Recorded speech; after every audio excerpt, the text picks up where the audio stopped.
اور جو توبہ کیے بغیر اپنی اصلاح کیے بغیر مر گیا اس کو تو بخشنے کا سوال ہی نہیں پیدا ہوتا. آیت نے کہہ دیا.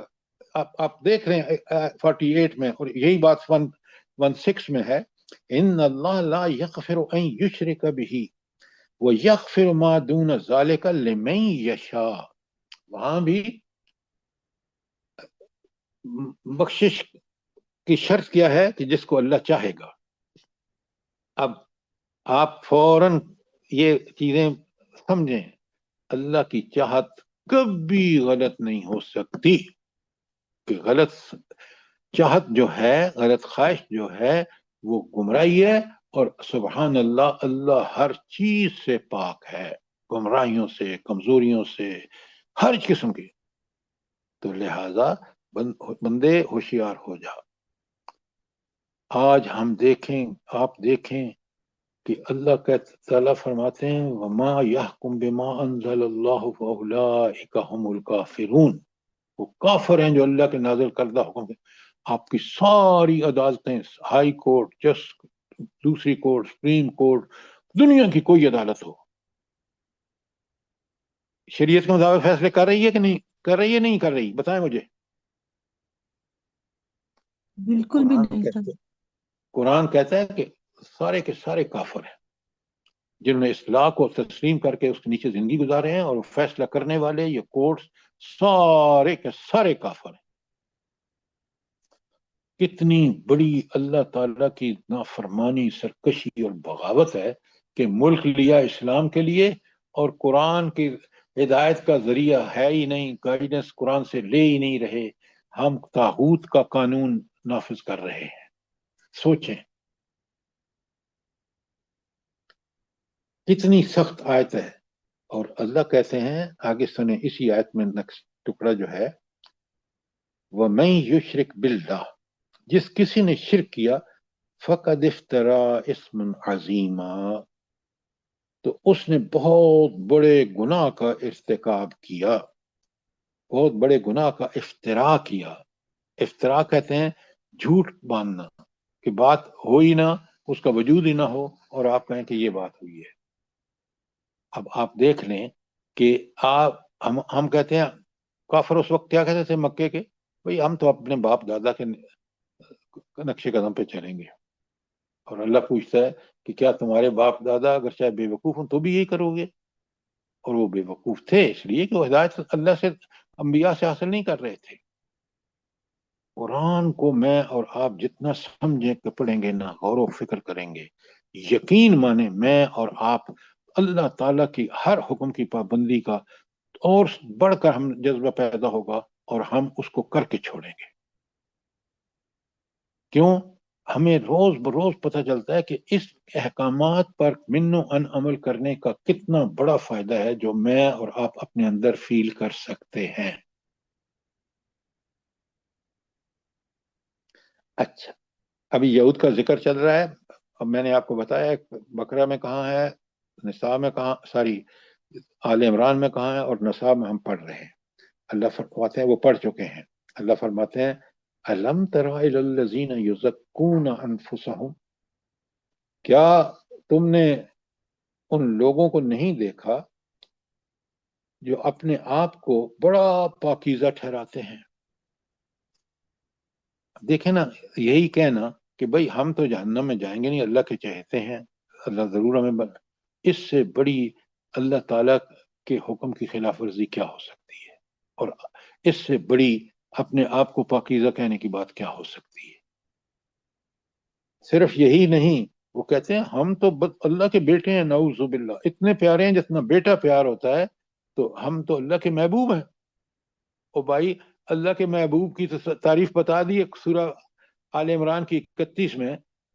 ہاں قل ان کنتم تحبون اللہ فاتبعونی, تو جو نبی کریم صلی اللہ علیہ وسلم کی اتباع کرے گا وہ اللہ کا محبوب ہے, اللہ اس سے پیار کرتا ہے.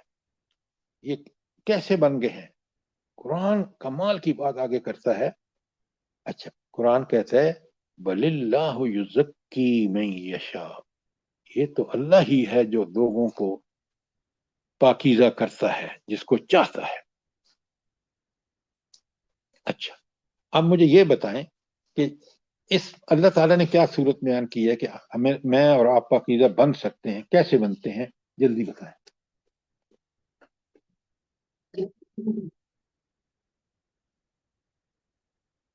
جلدی بتائیں. دیکھیں نا، یہ قرآن طالب علم کی حیثیت سے ہمیں پتہ ہونا چاہیے سر کہ سچی توبہ کی سچی آیات توبہ کو اپنی صحیح زبان کر کے جو اللہ اور اللہ کے رسول کی اطاعت کی طرف پلٹ آئیں تو پھر پکیزہ ہو سکتے ہیں. جی قرآن کی آیات کو اچھی طرح پڑھنا، سمجھنا، اس پہ عمل کرنا.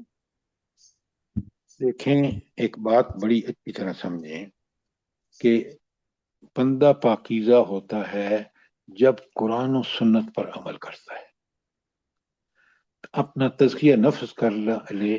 تزکیہ نفس کیا ہے؟ ہر قسم کی برائی کو چھوڑ دے اور ہر نیکی پر کما حق کا وہ عمل کرے جیسے نبی کریم صلی اللہ علیہ وسلم نے کیا ہے. یہ ہے وہ شخص جو پاکیزہ. اللہ اس کو ضرور پاکیزہ بنائے گا جو پاکیزہ بننے کی خواہش بھی رکھے اور اس خواہش پر عمل بھی پیرا ہو. اور یہ ساری پاکیزگی اس کو ملے گی قرآن و سنت پر عمل کی وجہ سے. جس سے منع کیا اس سے رک جائے، جو عمل بتایا اس کو کرے، تو اللہ تعالیٰ اس کو پاکیزہ بنا دے گا، اپنا محبوب بھی بنا دے گا. لیکن زبان سے کہنے سے کہ میں، جیسے یہود کہتے تھے کہ بھائی ہم تو اس کے بڑے چہتے ہیں، اور ہم کہتے ہیں ہم نے نبی کا کلمہ پڑھ لیا ہے اس لیے جنت تو ہمارے لیے کوئی بات ہی نہیں ہے، نعوذ باللہ. یہ سب غلط ہیں، اور اللہ اسی کو پاکیزہ بناتا ہے جو پاکیزہ بننے کی. اللہ تعالیٰ خود قرآن میں سورہ، کئی دفعہ میں نے آپ آیت پڑھ چکا ہوں سورہ عنکبوت کی. کیا آیت ہے بنا وہ؟ والذین جاہدوا لنہدینہم سبلنا. شاباش ام عبداللہ. والذین جہدوا فینا، جو ہمارے راستے میں کوشش کرتے ہیں، لنہدینہم سبلنا. دو تاکیدیں، لازمی تاکید لنہدینہم، یا بھی تاکید، ہم ضرور بالضرور. یہ ہے اللہ کی چاہت اور یہ ہے اللہ کے ہاں، اور اللہ سے دعائیں مانگنا. پھر جتنا شکر کریں گے نا آپ. اچھا، شکر، تہجد بھی ایک شکر کی چیز، اللہ کا شکر کرنے کی بڑی کمال کی چیز ہے کہ اس وقت اپنے رب سے مناجات کرنا جب ساری دنیا سو رہی ہوتی ہے. یہ جو لوگ تہجد پڑھتے ہیں نا، یقین مانے آپ واقعی شعور کے ساتھ پڑھتے ہیں، ان کو وہ اس کے بغیر رہ ہی نہیں سکتے. اس لیے کہ یہ وہ چیز ہے جو انسان کو بالکل اللہ کے قریب کر دیتی ہے. حالانکہ نفل نماز ہے، لیکن نفل نمازوں میں فرض نماز چھوڑی تو گناہ گار ہوں گے، اس کو چھوڑ دیا تو نقصان کریں گے آپ اپنا، لیکن اللہ گرفت نہیں کرے گا. پڑھیں گے تو بہت محبوب بن جائیں گے اللہ کے.